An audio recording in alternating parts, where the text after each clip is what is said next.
Necə ki ayələrdə gəlir, hədislərdə gəlir.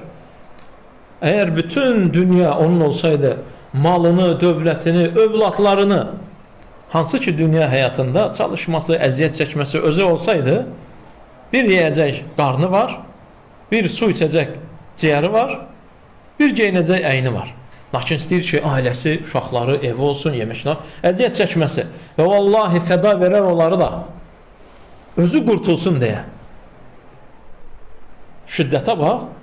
Dünya olaraq, qardaşlar, dünyada insana ən sevimli olan canıdır.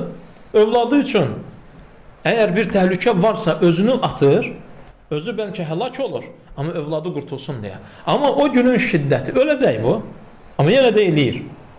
O ölümün acısını da dadır.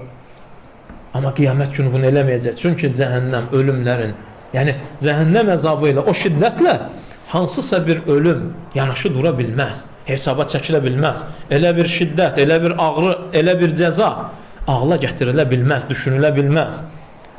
Hansı ki Allah onu öz düşmənləri üçün, sevmədikləri üçün hazır edib. 1000 illər boy yandırılıb, qızarıb, göyərib, qaralıb, zülmətə dönüb. Və Allah Azza və Cəllə orada öz düşmənlərini yandıracaq. Və vallahi fürsətdir insan üçün, müsəlman üçün, əməllərində doğru olub, ibadətlərində düzgün gedib.